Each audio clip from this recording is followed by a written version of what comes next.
Hello and welcome again to Rags to Riches. It's going to be a pretty quick one this week because I've not really actually been playing that much this week. It's been a pretty hectic week for me. I've been up and around in places and I haven't really had that much time to play. So, there's not going to be a theme this time, other than I think this might be the first time I've followed a build order correctly, maybe. But anyway, so I'm against my Zerg opponent over here, that's tank. And I'm going for a marine tank push. Marine tank medevac. Complete. So I know that he's not going to rush me because he's already got a second hatchery down, which means he's going for a macro build. Of course. Expand over here a little bit late. I should really, ideally I'd want that out a little bit earlier. But I do have a nice composition of units to compensate. Research So, complete. roll out a little bit.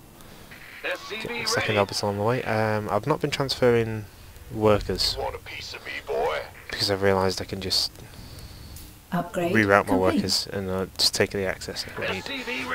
It's not really much point taking workers off and putting them to the next one because I'm going to be losing mining time. Okay, so we've got a couple of tanks. So we've got siege tech, and so I'll probably be looking to push out around about now, see what I can find. I've still got this guy down here that's just telling me not too much. I mean, he's shown me at least that they've not taken that gas, but that's a bit insignificant, really. So these guys are going to be rolling out and following taking the Zelmaga tower. Get rid of these rocks just in case.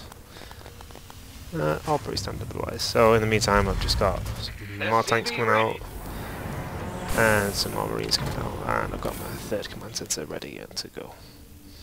So yeah, got my command center around about the 10-minute mark, so that's not too bad.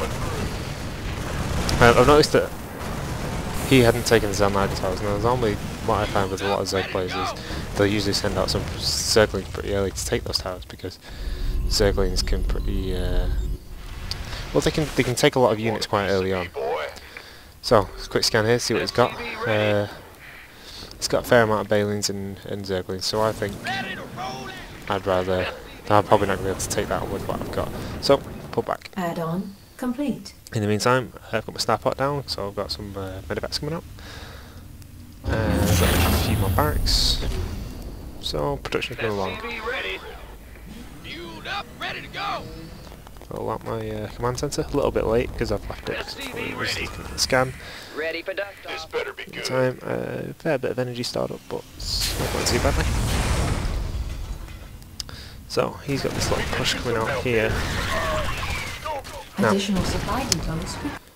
I purposely left that tank there just as a sort of aggressive scout almost. So I had one marine taking the tower, and then one tank up here, one marine to obviously activate the tower, and then one tank to do some damage. I don't think it actually did that much damage though. Units lost. So I killed a fair few, but more importantly, it showed me what was coming. Because you'll see now that because I've seen this, I immediately then split up my tanks. Ready for dust off. I know that he's got Balins coming, and I know that Balins aren't very effective against tanks, especially when they split up as much as this. Because as soon as I see Balins, my main worry is that this lovely bio ball that I've got is going to get eradicated within a few seconds. So I get my planetary fortress down as well, so that anything that comes this way will be obliterated. It's a little bit late since I do lose the centre.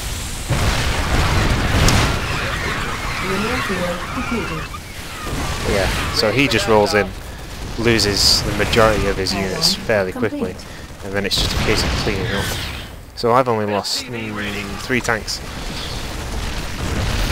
Quick stim in to clear out them, take out the Overlord. Now, as a snap judgment, I decide, right, from what I could see, from what I scanned before, and what I saw shortly after the attack here, and what I know I've killed at this point, I assume that's probably the majority of his army gone. So at this point I just take the decision just to roll out. I've got a nice number of marines, I don't really need the tanks with me, they're not going to be much use. Go, go, have a little poke up, see that he's got some Banelings morphing in, so now's probably the best time. I really don't want them completed. Because if those Banelings completed, he could probably have taken that entire army out probably, with those few Banelings. But, alas. So then it's just a case of clearing up. And there's the GG. So that was a nice easy game really. Well, it wasn't too easy, but yeah, nice opening game.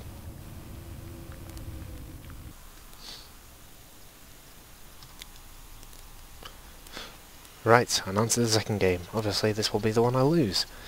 Right, so I want to choose this one because it shows you pretty much the epitome of not understanding. Oh, sorry. Well, not understanding what your opponent's doing, and as well as underestimating your opponent. And you can probably guess just by looking at what's happening here compared to what's happening here, when what's happening here, where this is gonna go. So, yep, he just pops up right here and throws down a pylon. So anyone that's played StarCraft will probably know immediately what that means. I'm getting rushed. So in the meantime, he's not really bothering in any sort of macro. But I have a chance to spot this, because as always, after the first command supply depot goes out, I'll scout. And the scout will go all the way down, all the way across the map. And at this point, I see two things. I see that not only has he only got 8 probes, he's taken neither gas, and he's got no buildings. I didn't see any pylons on the way in, and I don't see any sort of warp gates. So that should have been alarm bells ringing in my head. But no, I think, oh, he must be an idiot. So this is really an arrogance on my half. I lost this game because of my own arrogance. I could have dealt with this, but I stupidly took the position, made the assumption that he was in fact an idiot. So if we move on, you'll see that he doesn't really need to do that much because I've made such a poor decision. He doesn't really need to do that much else. Knowing this, what I should have done is, as soon as that barracks has gone down, I should have a bunker down as well. So he's got another 2 zealots on the way. That's plenty of time to have at least got a couple of marines out into a bunker. Because if I had a bunker down, there would have been no way that he'd be able to break through it. But nope, I instead get a second barracks down, just keeping those 2 marines there, soon to be 3 marines. And at this point, as soon as they come down, I should have had SCVs pouring down, because they will make these zealots will make light work of that supply depot, and if they break in, that's pretty much over for me. Because I'm not very good at mind control, so I can't really kite zealots that well. So the only thing I've got left to try and do now is still all my SCVs and try and take them out that way, but nope, not a chance. And that's why you should never underestimate your opponent. That is, although it's never a pleasant experience losing to a pretty lackluster build, such as especially Warpgate Rushes or 6-pool against Zerg. It's they're pretty. It's a pretty lousy way to win a game, but it's also I should have been able to deal with it, and so on that note, I'll see you next time.